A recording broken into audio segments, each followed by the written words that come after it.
Hello, good evening, everybody, and thank you for joining us tonight. My name is Justin Kirshner, and I'm one of the organizers for tonight's webinar. Before I pass it over to Bishop Marvin Thomas to get us started, I'd like to share an opportunity with you all. It's safe to vote at home. So far, over 30 nonpartisan organizations across Greater Cincinnati have joined together to declare that safely protecting our right to vote as citizens is imperative. The Greater Cincinnati Voter Collaborative invites you to learn more and consider becoming a partner in helping to amplify safe and accessible voter resources and encouraging everyone to exercise their right to vote.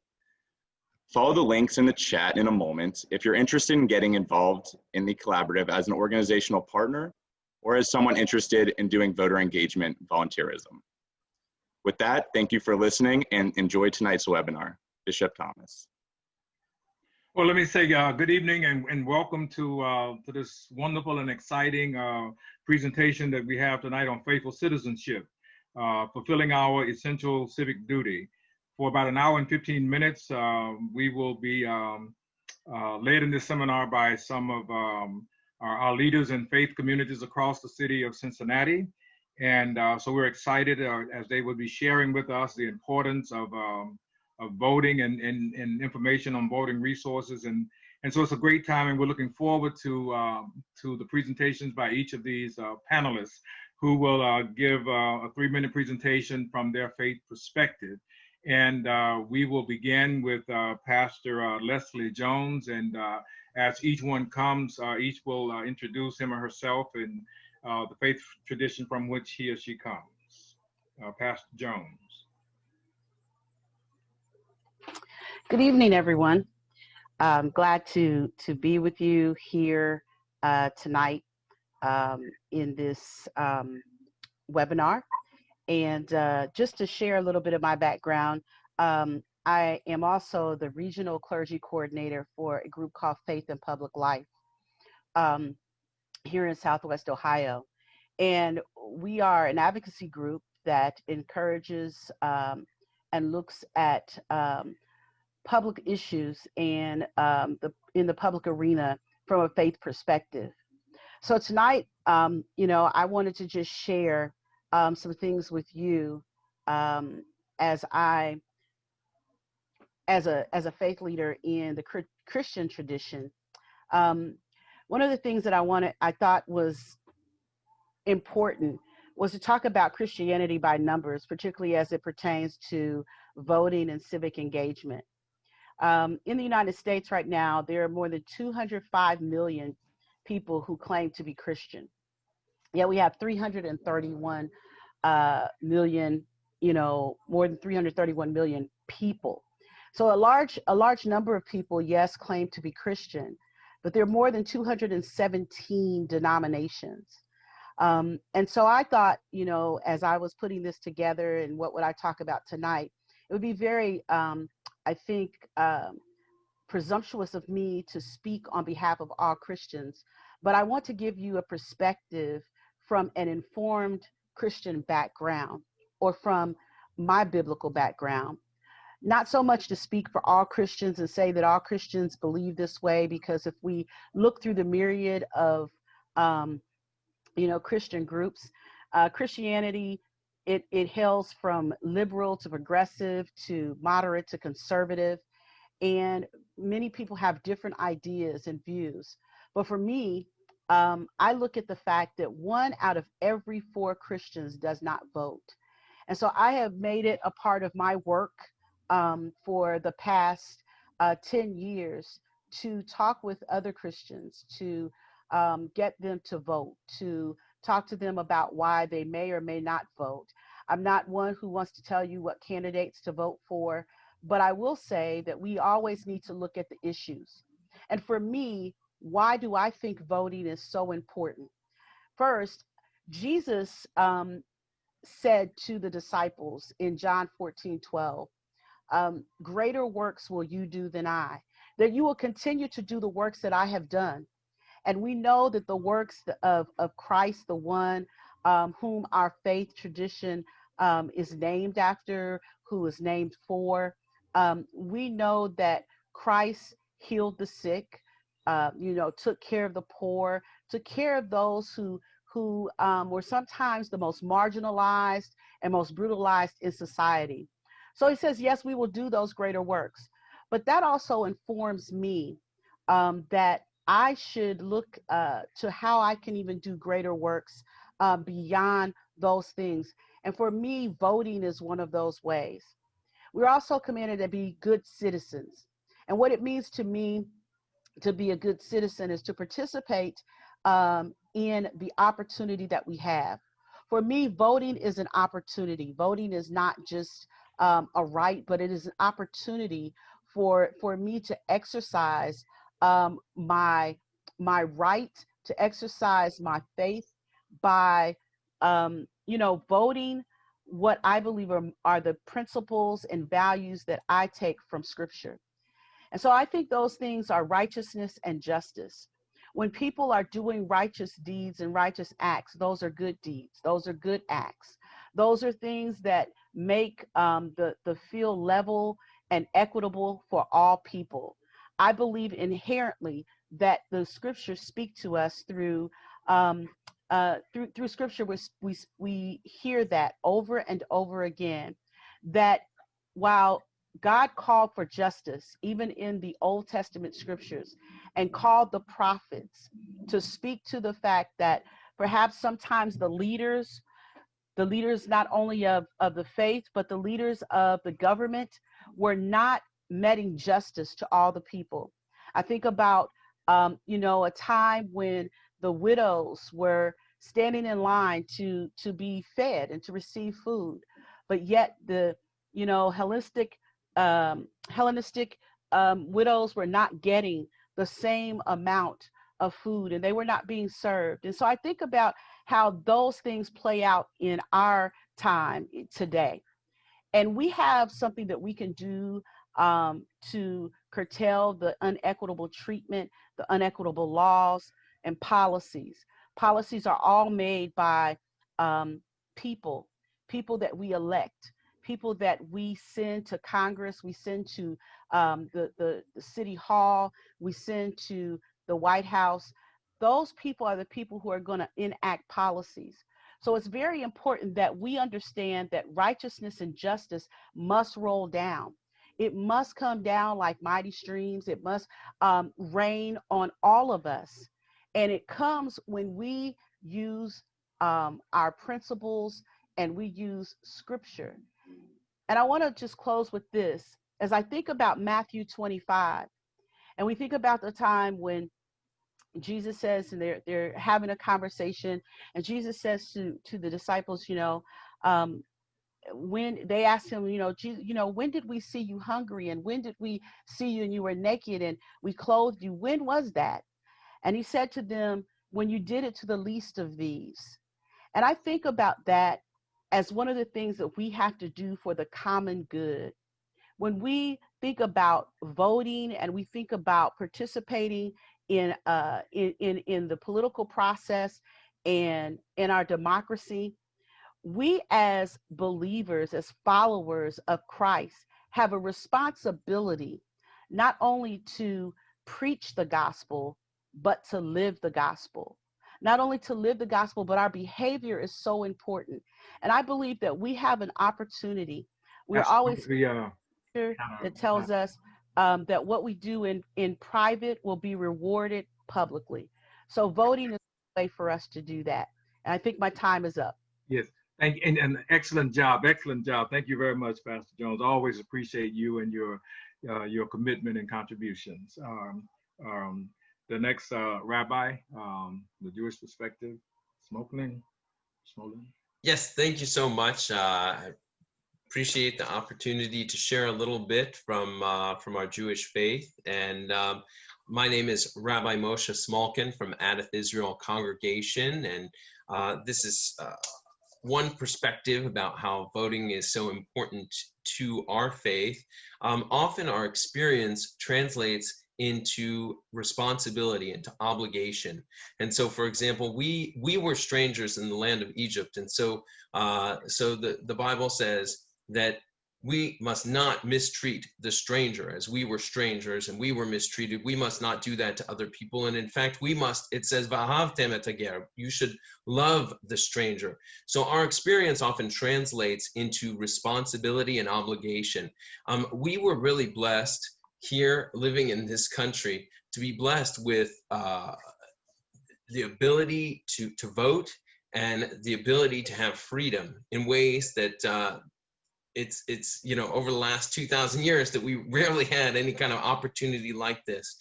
And this blessing that we received and this freedom that we have an obligation both to show our gratitude and participate in this democratic system, but also to make sure that others are also blessed, that other citizens of this country also have access and are able to vote. So that's this first perspective of our experience leading to obligation and responsibility. The next part I wanted to share from our tradition was the idea that every human being is made B'Tselem Elohim, in the image of God. Every human being has immeasurable worth. And therefore, each one of our voices is so important. Each one of us deserves to be heard. Each one of us has a voice. And it's important to express our voice. And we have a system of government that allows us to do so. And as such, we have an obligation to go and make our voices heard, because each one of our voices is important. Finally, I'd like to bring in a little bit of a perspective from the Talmud. So if the Torah gives us the written law, if you will, then the Talmud says, here's how you actually do it in practice. It's the oral law, oral traditions. And in the Talmud, what you find when you open the Talmud is many different voices, many different perspectives. It's not a uniform and single view on anything. In fact, the Talmud is one of the things it's known best for is to have multiple opinions. Often you'll have a majority opinion and a minority opinion, sometimes even a single opinion that's different. That opinion is recorded. And so there's, again, an understanding that we need these different voices. We need the majority view. We need the minority view. We need all of these perspectives because often truth is more complex. And if we don't have everyone sharing their perspective, then we're missing something. We're missing part of the picture. And so that's why it's so important from our tradition that everyone share their voice, share their perspective. And we do that in this country through voting. And so this is why in Judaism, it's everyone needs to vote. Everyone needs to share their perspective. So I'd like to go ahead and hand it off now to Dr. Malik. Thank you so much, Dr. Malik. Thank you very much, Rabbi. Great job.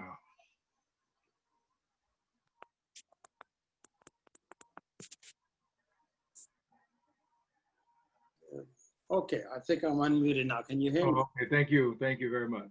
Okay. Assalamu alaikum. Peace be upon you. Alaikum salam. Thank you. My name is Anayat Malik. I'm one of the founding members of the Islamic Center of Greater Cincinnati and still affiliated with them. I like to bring the Muslim perspective to you on voting and participation in civic affairs from two sources. Muslims, even though they're a small minority in this country, the estimates ranging from 1.1 to just under 2% in the country. But I think they are increasingly participating in the civic affairs of the society. In the last election, according to the Pew survey in 2017, about 44% of the Muslims who are citizens voted. Now, why should they vote? Or why shouldn't they? And I think that depends on what our two supreme sources of guidance from Muslims tell us. One is our holy scripture, the Quran, and the second is the Prophet Muhammad, peace be upon him, the last messenger, through whom the Quran was revealed to us. And in the holy scripture, it says for the Muslims to obey three authorities. One, Atiullah, obey God, Allah. Atiur Rasul, obey the Prophet, the Messenger. Wa ulil amri minkum, and the people who have been invested with authority from amongst you. So Muslims are asked to obey these three sources, three seats of power and control over the community. And then our scripture also tells us is that the reason God has sent you, and it is with a mission. It says, "Kuntum khayra ummatin ukhrijat lin-nas ta'muruna bil ma'ruf wa tanhauna 'anil munkar wa tu'minuna billah." It says, you are the chosen or the best community that has been sent with a mission to enjoin what is good and to forbid what is evil, and to believe in Allah, to believe in your Creator. Now, how do we do that? And as I said earlier, they are asked to obey the people who have been vested with the authority. And in the civic affairs in this country, the mechanism to do that is through elections. So Muslims have an obligation to be participant in having their voice heard in that matter. It also is incumbent upon the Muslims to hold those who are in position of authority accountable. And for that also to have to be held accountable, you have to empower them in the first place. Now, there is a saying of the Prophet ﷺ, which I want to share with you, which really points out the importance of discharging our obligations in the best way possible. And it says, "Man ra minkum munkaran," whoever sees something from you, something that is not good, and I believe you me, there's plenty that's not good going around us in the society. So what should he do? So if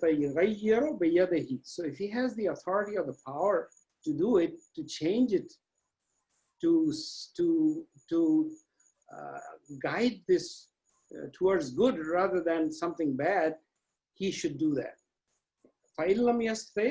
If he doesn't have that power, that authority, so he should speak up against it as to what's wrong.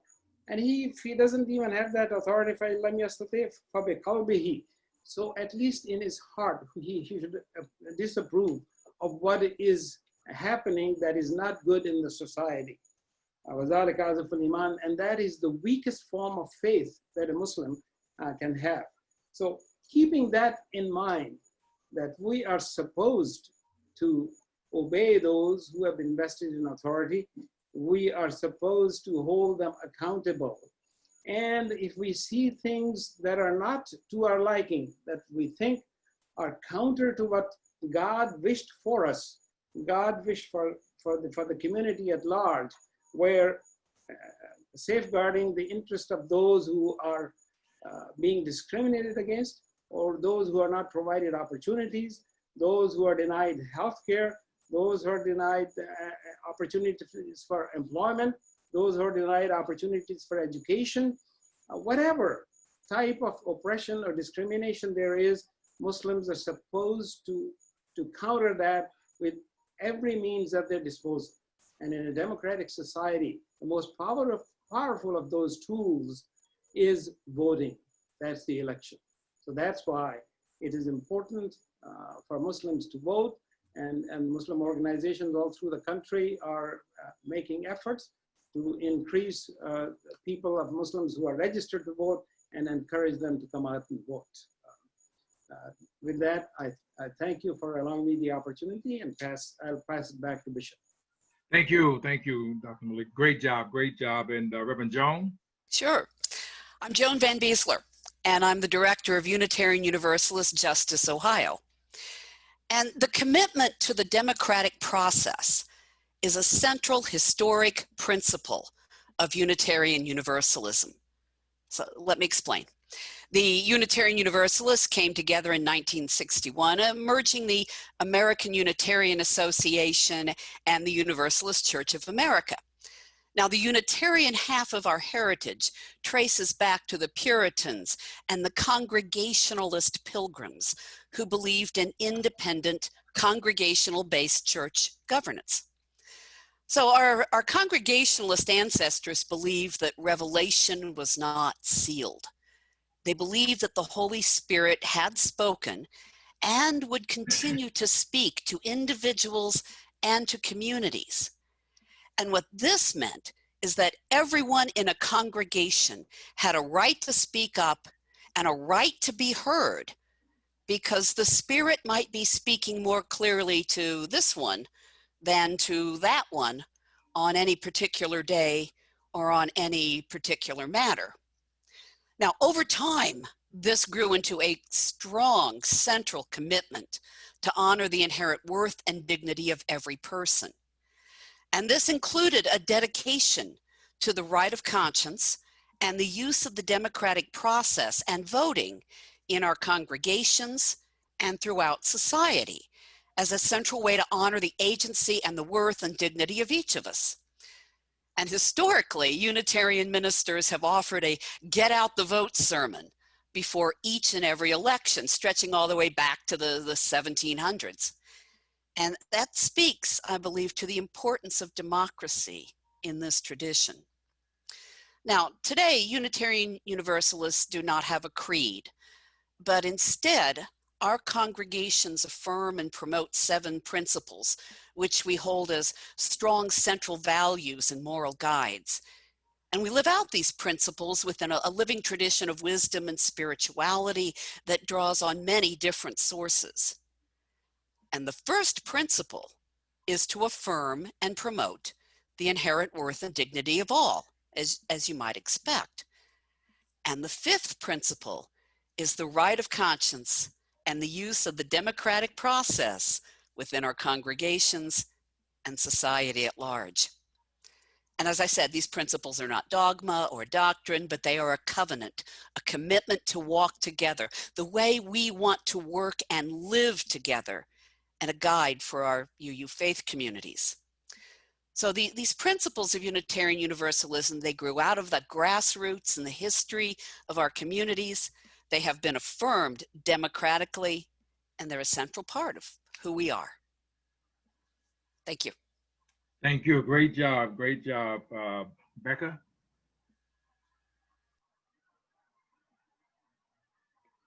Is Becca on? Becca?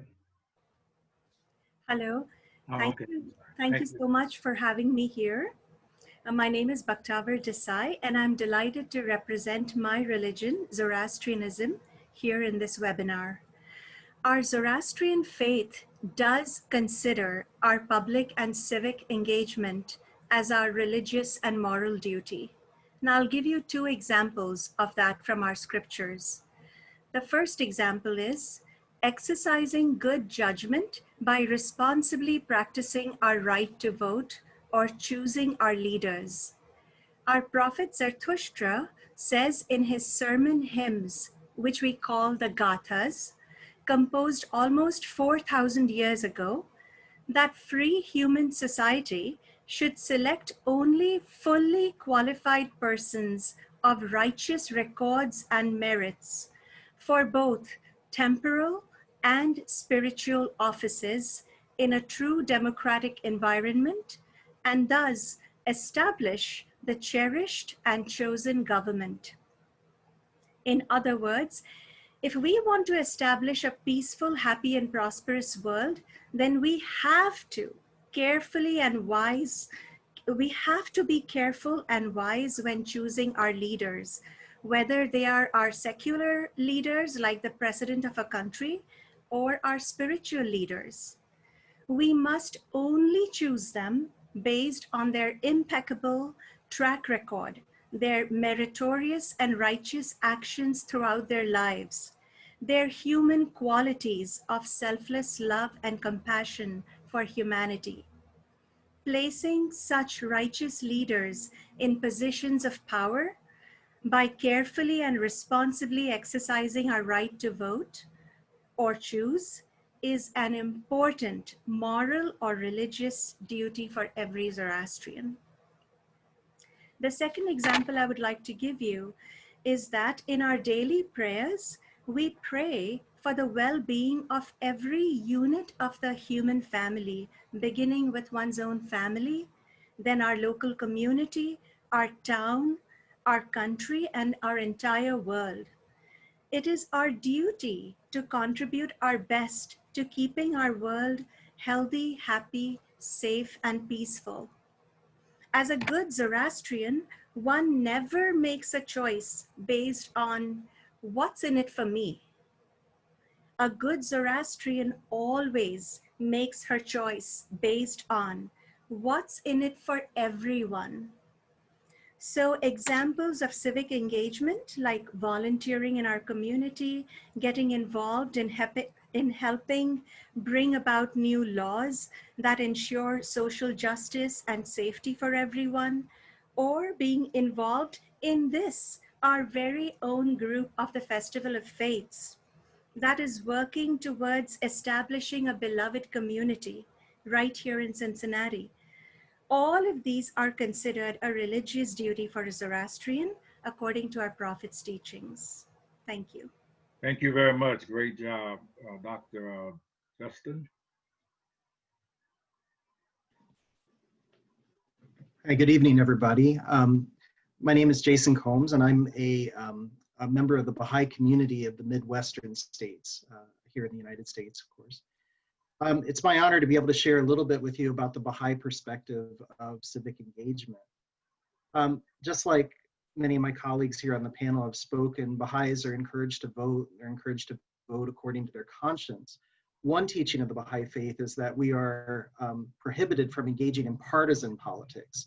So aligning with any political party explicitly is prohibited in our faith. The Baha'i concept of civic engagement, I mean, aside from voting, is perhaps best understood, however, through the concept of social action. The head body of the Baha'i community is the Universal House of Justice. They're located in Haifa, Israel. And in their writings, they talk about social action as a process of building capacity within a population for bettering their own society. And of course, this is from a Baha'i perspective through the application of Baha'u'llah's teachings. Social action as a process rests on the concept of community building. So one of the things the House of Justice has done is provided a framework in which not only the Baha'is, but anyone who is yearning for a better community can work together to transform the spiritual and the material conditions of their society. And the goal of that framework is really to build a pattern of community life that reflects the oneness of humanity, which is really the fundamental teaching of Baha'u'llah's revelation. This effort is not, its purpose is not to just create enrolled Baha'is. You know, it's not congregational, is kind of how we say it. Rather, its purpose is really to build unity of purpose and unity of action among anyone who is receptive to any degree to Baha'u'llah's teachings, whether or not they identify as a Baha'i. Because again, it's that principle of oneness. We're all members of a whole, and we all have a responsibility for bettering our community. Social action really grows as the community building process grows. So it's really very much a grassroots phenomenon. In the initial stages, it may be relatively small. You know, the number of people that are working together in the framework of action, you know, the human resources may just be very limited in numbers. So social action projects may be, you know, limited in scope, you know, limited in duration, relatively informal, carried out by individuals or small groups. But over time, the capacity grows, and you may see actually more formalized programs in certain communities. It's also animated by the principle of justice. And justice from a Baha'i perspective is really about that principle of oneness. It's almost like the metaphor of the body. We're all members of a whole. So the pain and the suffering of one is the pain and the suffering of all. So another implication of that principle is universal participation as an ideal. So whatever social action projects are initiated at the grassroots, the idea is really to strive for all to be a participant in that. It is not, in other words, something that one group does for another, you know, and then the other group is like a passive recipient of that process. So goods and services may be provided, but the goal is always to build capacity in the community itself for them to chart their own path of progress. And then anyone who's assisting in that process really is working to help them to figure out their own path ultimately. So in closing, Baha'u'llah writes, the betterment of the world can be accomplished through pure and goodly deeds, through commendable and seemly conduct. And this concept of social action really speaks to this, the Baha'i perspective of civic engagement, because it really talks about how people can rise up and really better their own community by transforming the material and the spiritual conditions of their society through a spirit of oneness. Thank you. Thank you very much. Appreciate it, Dr. Jason. J. Paul? Thank you, everybody, for joining today. I think this is an incredible discussion. Before I start, let me offer our traditional Sikh greeting. Waheguru Ji Ka Khalsa, Waheguru Ji Ki Fateh, translates to the pure and loving-hearted are of the divine, and all are victorious in that divine spirit. So how does Sikhi see public and civic engagement as an expression of religious values? Well, it's a great segue from our last speaker with the Baha'i faith, because Sikhism has a foundational belief in oneness. Ik Onkar, there is only one, everlasting. Because of this foundational belief in oneness, we are rooted in social justice and equity, thereby urging the devotee, the Sikh, to be at once a saint and a soldier. Saint led by compassion in matters of the heart, and a soldier led by action and engagement, always ready. It's a double-edged path, sharp as the sword, thin as a blade, and one that must be of universal love towards the whole of creation, as well as a defense of that universal love and any part or aspect of creation when it's deliberately suppressed or attacked. So that would certainly include peaceful protest or voting, but it also extends to physical defense. So if all other means have been exhausted, it is the right to raise the sword as one's final stand. We are faith leaders at the end of the day, not just the ones speaking here, not just us panelists who have been selected, but every single one of you who's listening currently live, and those who will be listening to the recorded session, every individual who's helped support the festival, everybody who believes in faith, you, us, we are all faith leaders. And this moment in our society is when we, as faith leaders, need to stand up, speak out, be strong, be tough, and be resilient in our faith, have conviction in our faith. True leadership is that, not defined by power or control, because that's just ego, but by character, by behavior, and most importantly, through action. Sikhi also believes we have this concept of, I said, the saint soldier, Sant Sipahi. There's another concept, Miri Piri. Piri is the foundation. To be a pir is to be somebody who is grounded in spiritual life and spiritual sustenance, the foundation upon which everything else can be built. Miri is that social political life requiring us to be involved in society, defend freedoms, stand up for civil rights, human rights, defending creation itself. And this is the balance between the mind and the body, an internal and external balance. That's where we get the saint warrior, the Sant Sipahi aspect from, that we embody the qualities of humility and goodness, moral excellence, compassion, giving, truth, integrity. That's what a saint is. But also that we are never afraid. We are never afraid. And that we never instill fear into others. That's oneness, true oneness. Our gurus in the Sikh faith lived this. Guru Nanak, our first guru, stood up against the Emperor Babur, who came across the Middle East and into India, conquering, pillaging, looting, raping, taking and doing whatever he wanted because he believed he had the power, the control. Guru Nanak stopped him. Guru Nanak stood up in protest. He was then taken as a prisoner, thrown into jail, treated harshly. But he had the conviction, the love of a saint, but the conviction of a soldier. He rallied the other prisoners, the other political prisoners, and he was such an incredible leader that he caught the attention of the Emperor Babur. So imagine a poor little prisoner catching the attention of the leader, and he faced Babur. He was brought in front of him, and he presented Ik Onkar, that conviction of oneness. And he said, Babur, leadership is not defined by the things that you are trying to define it by. Who are you going to answer to? And he did it in such a way that Babur actually put down the sword. He actually stopped his attack and stopped his conquering, and he transformed his ways. Guru Nanak wasn't the first, wasn't the last, let me say. All of our Sikh gurus did the same.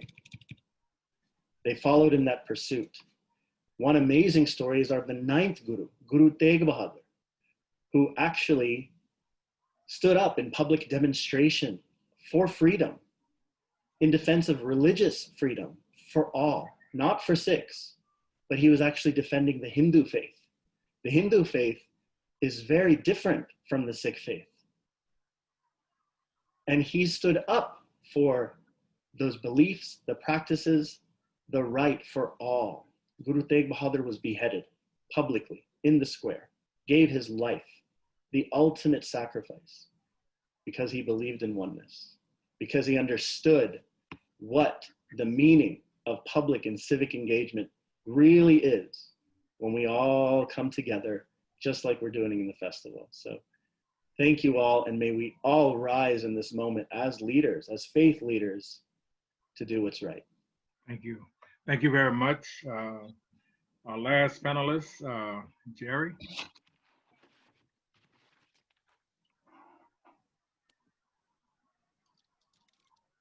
Is he still with us? Okay, can you hear me okay? Oh yeah, I'm sorry. Okay, thank you very much. Sorry about that. No problem. My name is Jerry Neri. Thank you very much for allowing me to be here today. I'm going to talk a little bit about Native American, history and why it is so important for us to vote. When we look at the history of the United States, when we look before the United States history, 1730 to 1740, there was what was called the English Alliance. And during this period of time, the colonialists mingled with the Haudenosaunee people. They were able to see how they constructed their the Great Law and the Grand Council. And from this, the United States Constitution and the division of a Senate and Congress of the two houses was derived from the Grand Council of the Haudenosaunee people. Ironically, we were not allowed to vote. The last state which allowed us the right to vote was Utah in 1962. And even then, that we were still given poll taxes, literacy tests, and intimidation was used to keep us from being able to vote.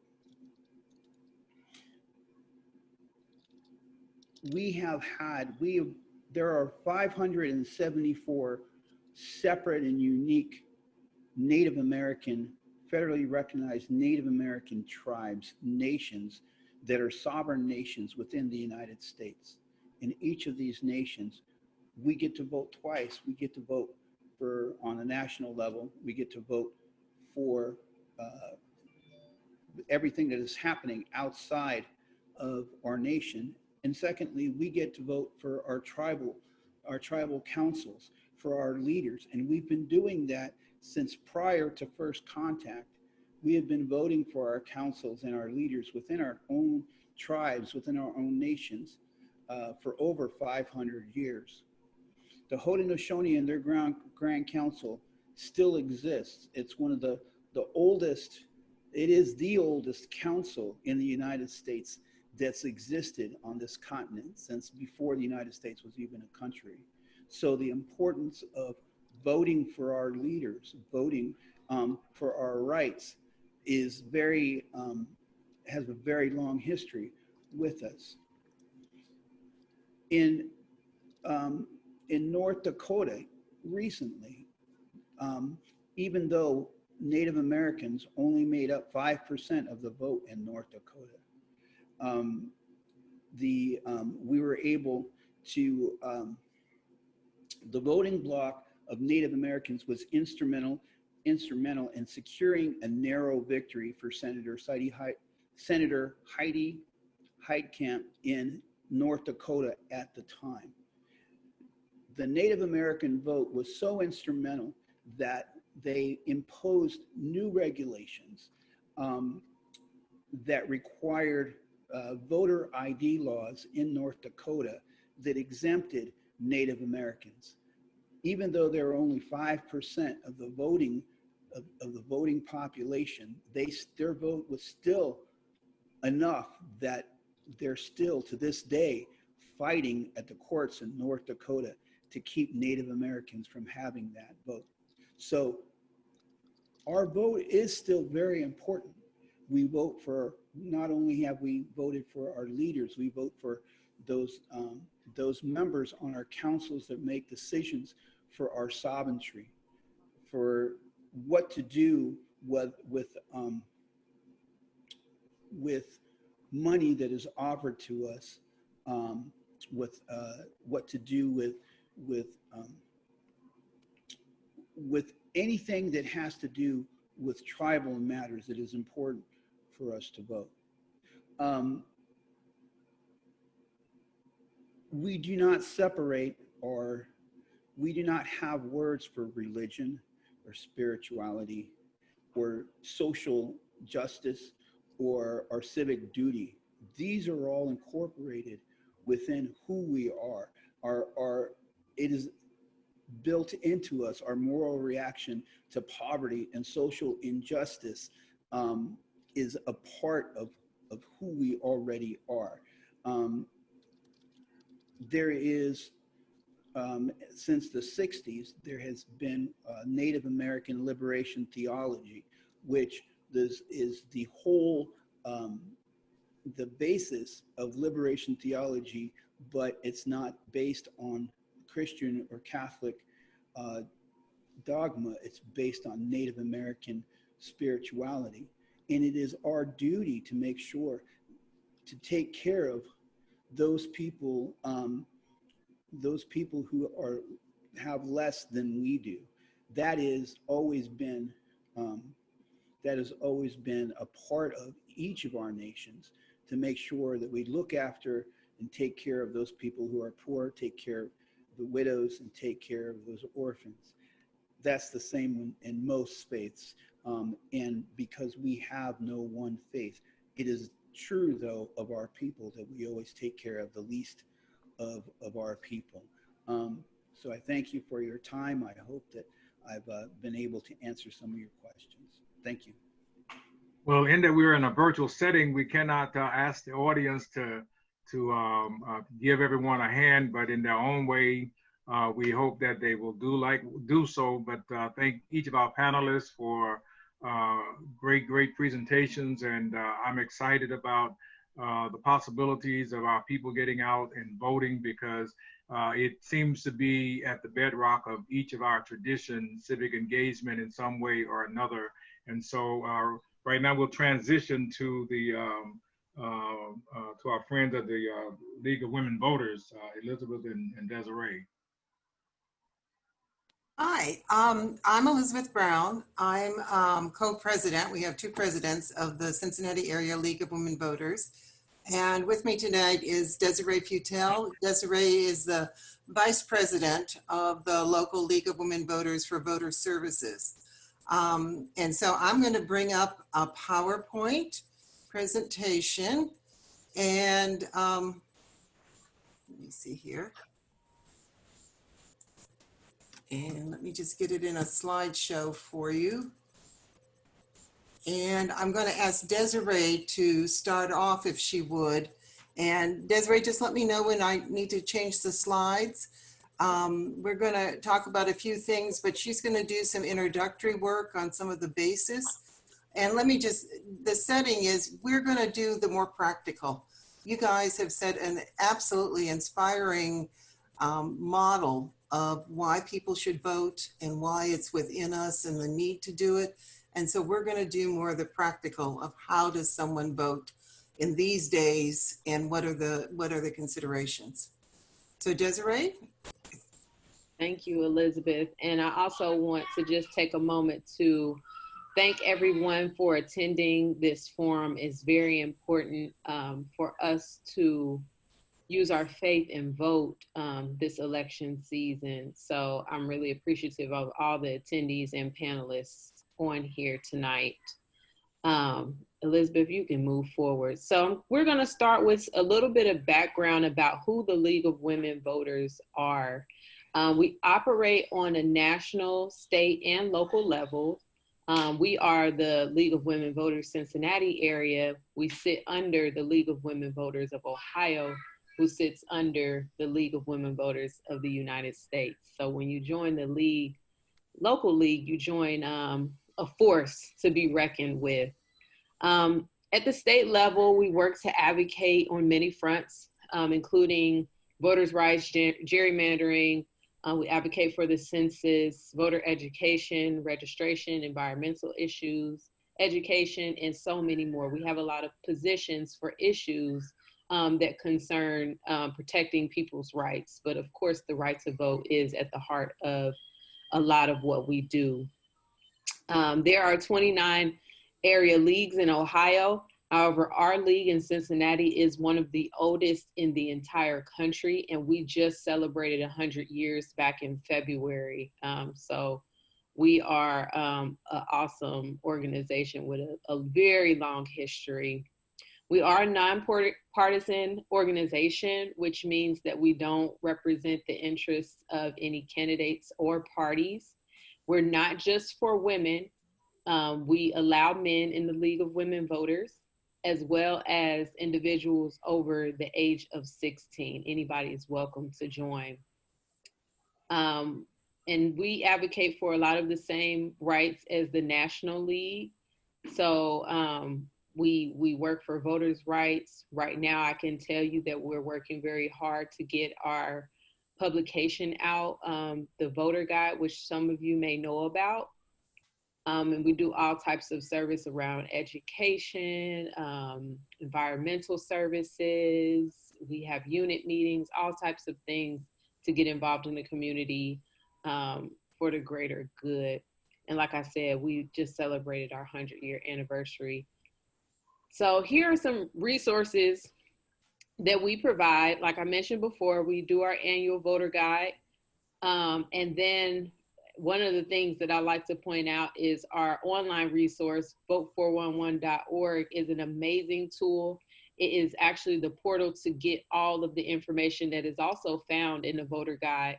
But we're going to talk about how you can also use vote411.org to verify your voter registration, amongst other things. So I always tell people when I do presentations like this, if you don't remember anything that was said, make sure you remember vote411.org as a helpful tool for you to research your voting choices and information. I'm sorry, kids in the background.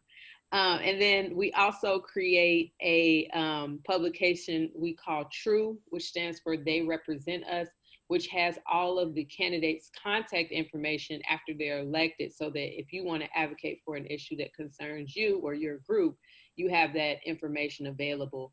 And then we also do speakers series, kind of like this one, as well as study pages around different issues.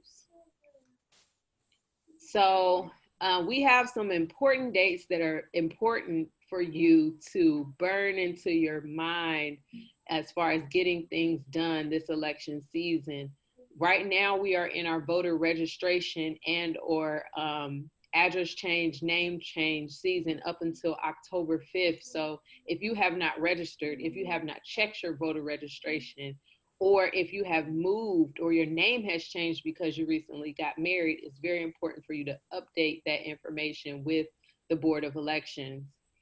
After that period is over, we go into our absentee ballot request application. Well, absentee ballot and absentee voting season starts immediately after voter registration, which begins October 6th and goes through November 2nd. This is the time where you would either be mailing back your ballot that you received in the mail if you request it, or going to the Board of Election and voting in person during that time. And then, of course, the big day would be November 3rd, which is in-person voting election day. So I'm going to turn it over to Elizabeth. She's going to walk you through the 3 ways to vote and other information. And I'm going to actually be monitoring the chat. So if you have any questions about what Elizabeth is saying, I'll be able to answer those in real time. Thank you. Thanks, Desiree. I'm going to talk a little bit first about registering to vote and then into the voting itself and the ways to vote. So there are 3 basic ways to register to vote. There is a form that you can fill out and return to the County Board of Elections, or you can mail it in. But in Ohio, we also can register online. You can go to voteohio.gov, which is the Secretary of State's website. There's access to register online through 411, and a lot of other organizations have links. The County Board of Elections will have a link on the way to register online. We're very lucky in Ohio to be able to do this. Let me just run through quickly being eligible to register and vote.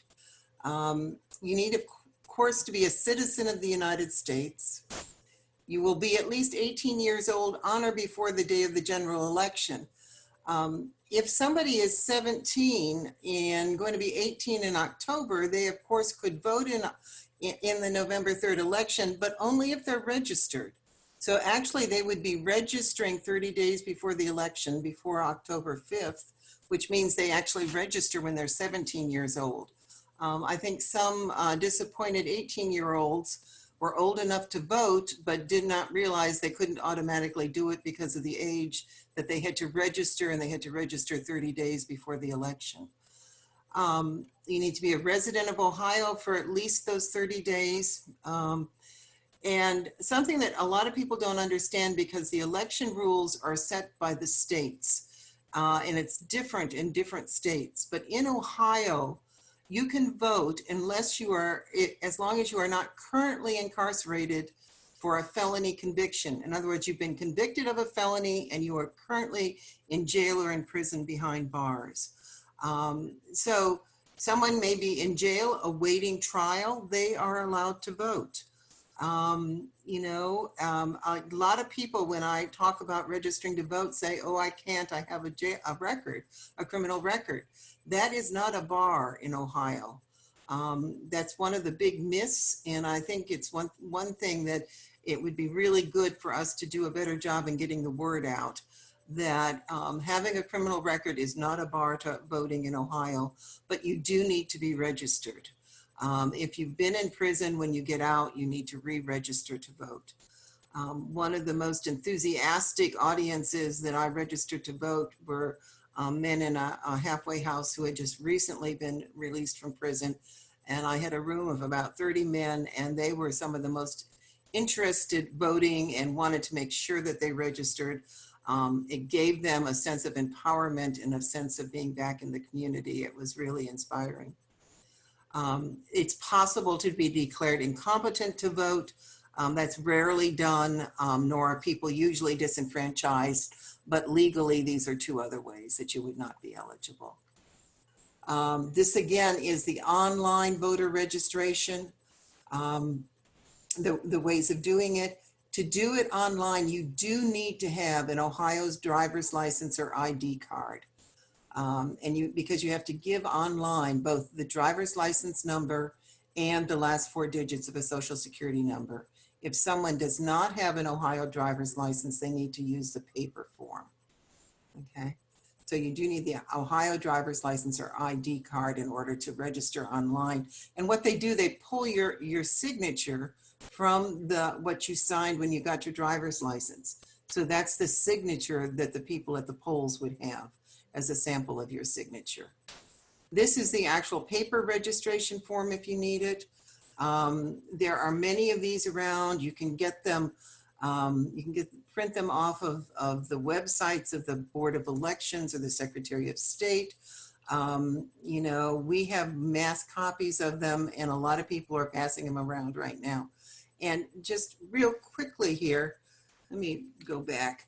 Some of the things that are most likely to be not correctly filled out and a reason why the registration does not go through at the Board of Elections, one of the biggest things is people forget to sign it. This is a very simple name and address type document, but you have to read it carefully and fill it out. And you need to sign it with your own signature. You need to check 1 or 2. People often miss these little check boxes. You have to check, yes, I am a citizen. Yes, I'll be 18 at the next general election. If these boxes are not checked, the registration will not go through. And other than that, it's pretty simple. There's a birth date line here. Some people mess up and just put today's date. And that, again, would be a reason why it would not go through. If the registration form does not go through, if you have put in a phone number, which is voluntary, they will try to get in touch with you about it. But many people do not put in the phone number on it. If you have a registration drive and you are collecting forms from somebody else, you do need to turn those forms in at least within 10 days of somebody else signing it. They don't want you to sit on the registration forms. You do need to turn them in within 10 days to the Board of Elections. Or sometimes if you're collecting in an area where you're getting people from different counties, each county has a Board of Elections in Ohio. You can send a batch of them to the Secretary of State and that office will distribute them to the correct counties. But you do need to get them turned in within that 10 days. Just a note about college students. The legal requirements are a little, they're so sort of gray. It really is up to the college student to decide whether or not he wants to vote at his college address or at his parents' home or another address where he's from. It's a matter of how you define your permanent address. And permanent just means that that's where you intend to go back to if you leave temporarily. Most students will take the summer off and go home and then they'll come back to school. So it is not improper to consider that a permanent address. People like to talk about their parents' home being their permanent address, but if you ask a college senior, does he really intend to go home and stay with his parents from then on? They usually will say, well, no, not really. So it's just at the time that he registers, does he consider either the college or his parents' home a permanent address? He can vote absentee from home or he can register at the school. And just some tips if you are going into a registration drive. It's important that when you're talking to people or communicating by text with people, encourage them not to wait. It takes just a few minutes to register to vote, to do it online or to fill out the form. And it's important that they do it then and that you just don't hand the forms out because it doesn't happen if you just hand them out. Rather than ask, are you registered to vote? Ask, have you checked your voter registration recently?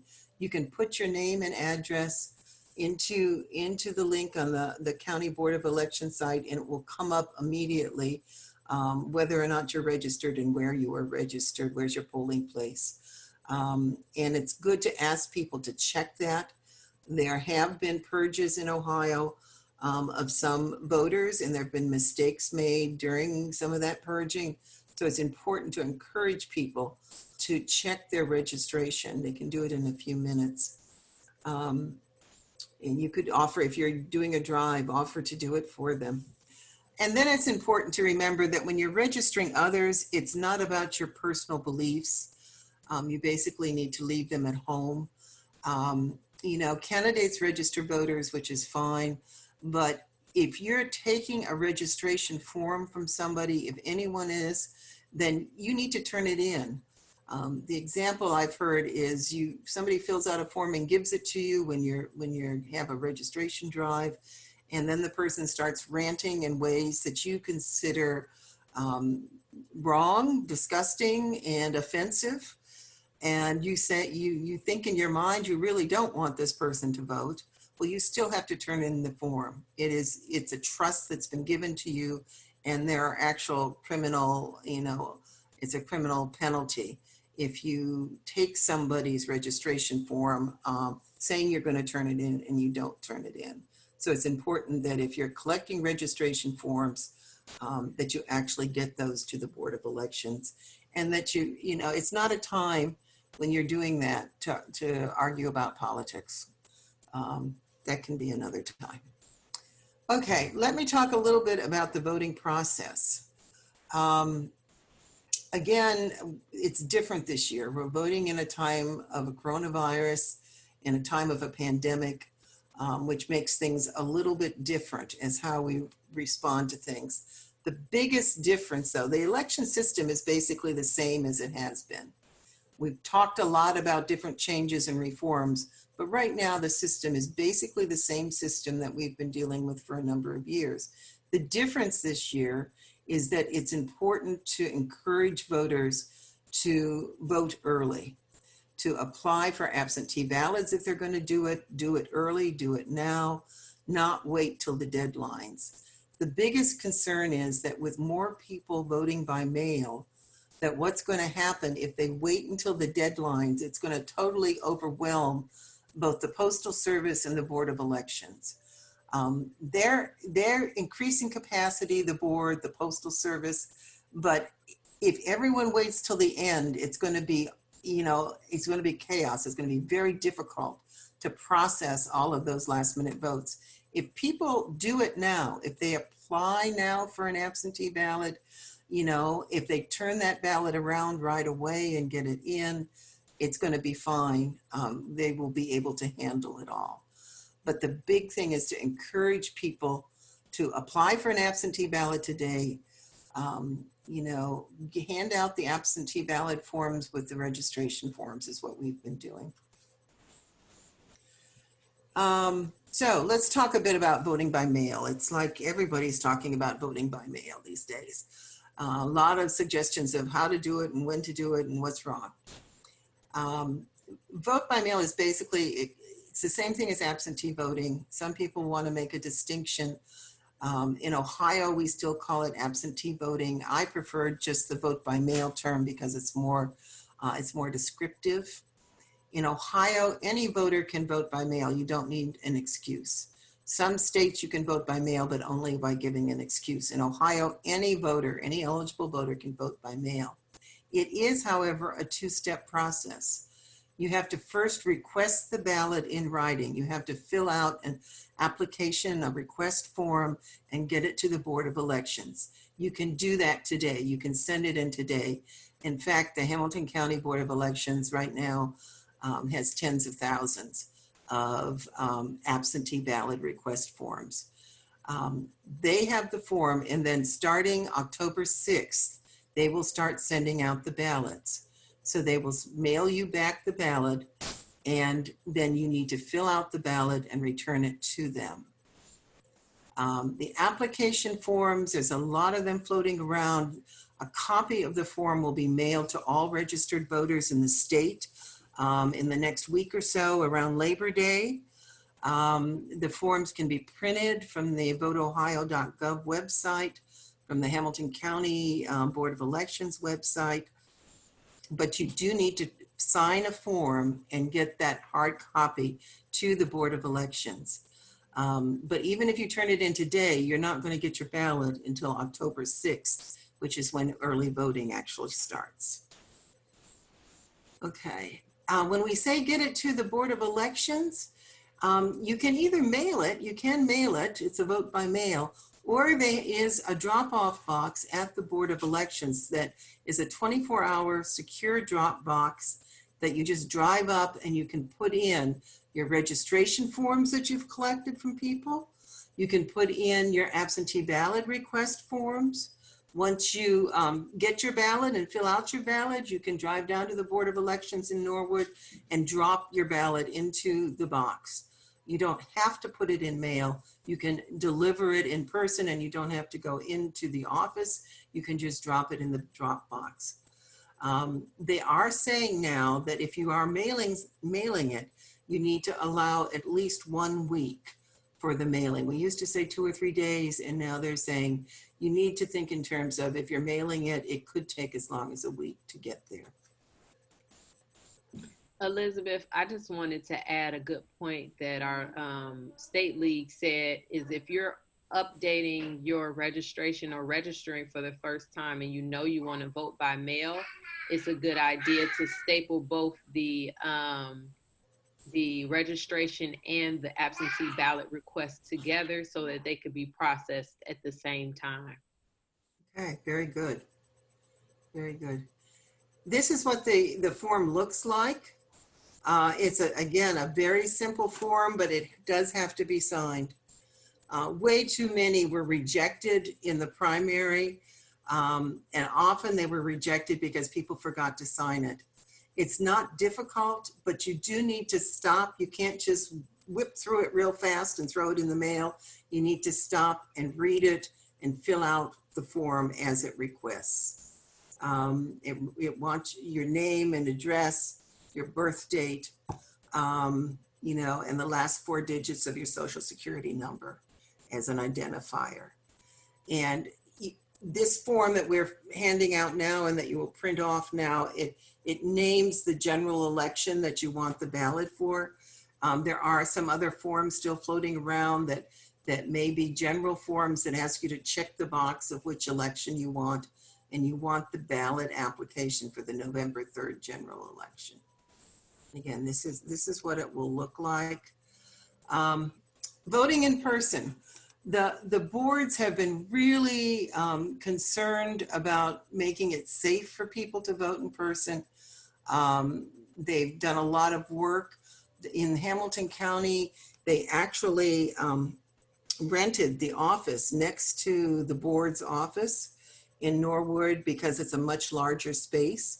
And so they're setting up the voting in person, the early voting there to allow people to maintain distance. They're sanitizing everything between voters. You know, you're asked to wear a mask. Some people are suggesting that you can bring your own pen if you want to, if you don't want to use their pen. They are sanitizing them, but you can bring your own. But they've given it a lot of thought, and they're training the poll workers also in these safety measures. This is the Board of Elections, what it looks like. The address on Smith Road, it's right in what I consider downtown Norwood, right where the retail and the office buildings are there, right on the Norwood Lateral. Matter of fact, it's visible from the Norwood Lateral. And that's where you would go to vote in person. I've done for several years now, my family goes together to vote, and it's a quick in and out. They open it for early voting October 6th. There are a lot of dates available. There are evenings.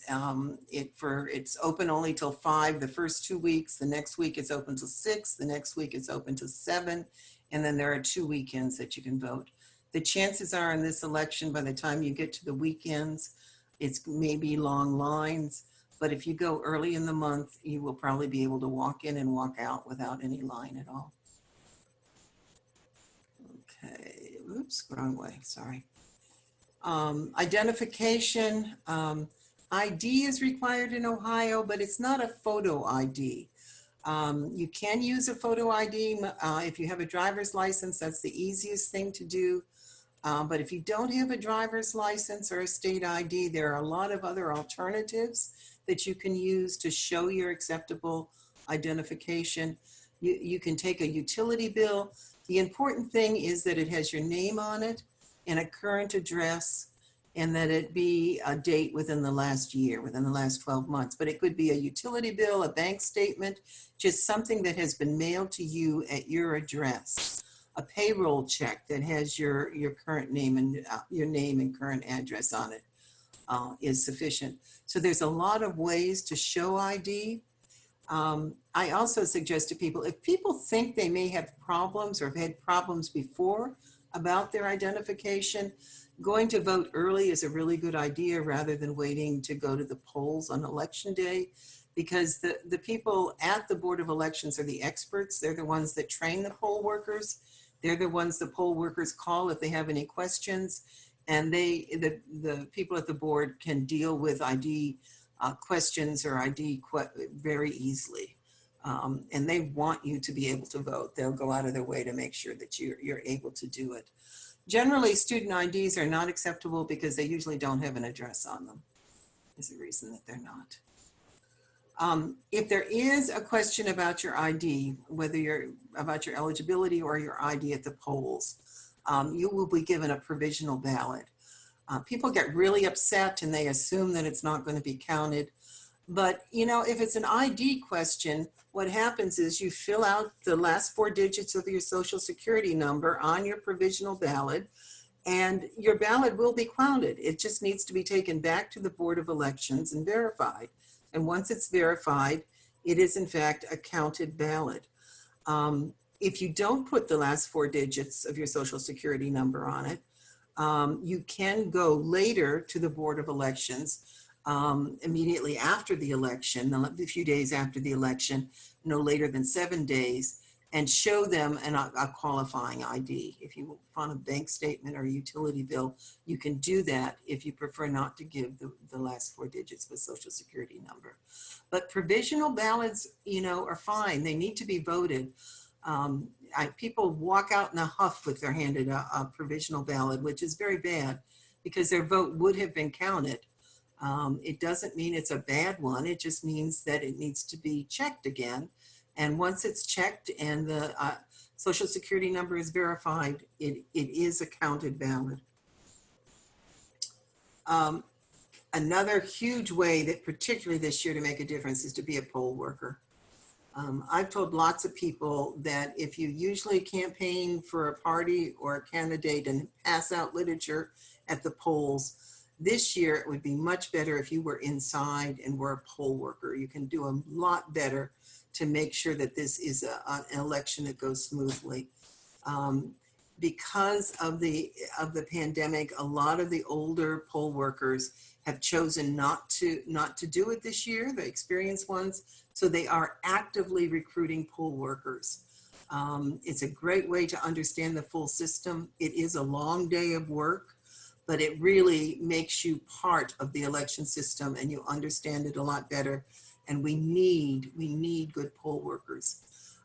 Seniors in high school, whether they're 17 or 18, can be poll workers.